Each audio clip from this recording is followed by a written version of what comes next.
If we do not heal, our lack of healing will spill down into those that we care for. If we do not heal, we'll pass on that lack of healing to our children. You know, I used to have the perspective that we need to find the things that are triggers and we should just simply avoid them, right?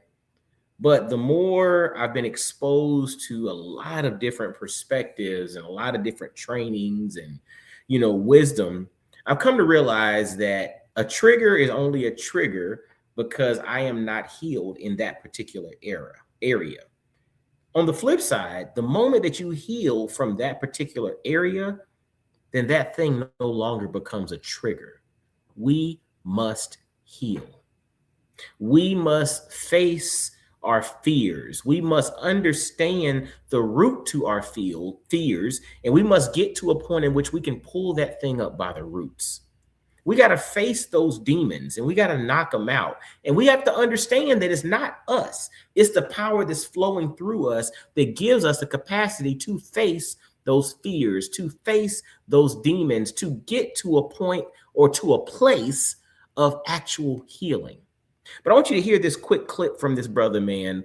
A friend of mine sent this out and I saw it and I was like, yo, it hit home, especially as a parent. Listen to this clip and we'll get back to it in just a second.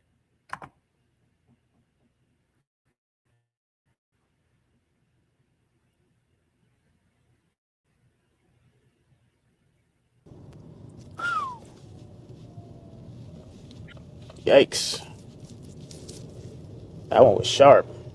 You either face your demons or they raise your children.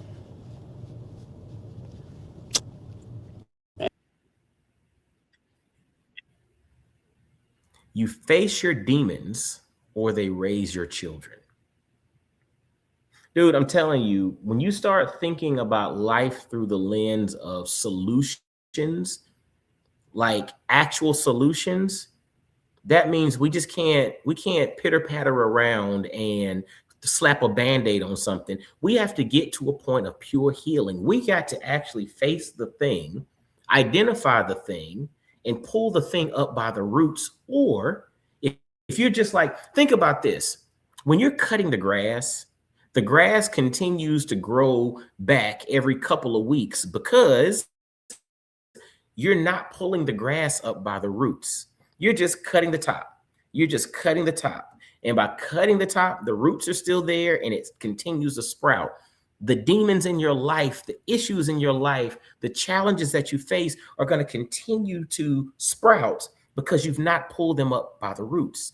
But as a parent, I'll tell you, the part that really hits home is that those things are not just rooting in your life. Those things can also root in your children's lives. And that's why it's so important for us to heal. Because instead of passing on that generational trauma, instead of passing on those fears, instead of passing on those issues, challenges, the scarcity mentality or mindset, we can pass on healing. We can break those generational curses. We can break those things that have been plaguing, maybe our family line for generations before us. We can break those things if we're willing to prioritize healing. And to heal, we got to go there. And to go there, you got to face your fears. Real talk. Let's do it, man. Like, the time is now. There's no time like the present. So why not be about that business? Let's get to healing and let's pull these things up by the roots so that our children can be the beneficiary of us doing the work. All right. Well, hey, as always, everything that I put out is about helping you to become the quarterback of your mindset so that you can walk this thing out at the level or the way that you are designed to do so. And that's what this thing is all about. I'm not your mindset QB. I'm here to drop seeds and to drop gems and wisdom so that you become the quarterback of your mindset. You are the mindset QB of your life. God has given you everything that you need. Go walk it out at a high level. Y'all be blessed, well, and wise. Drop some comments, share this thing out. And until next time, I'll holler at you. Peace.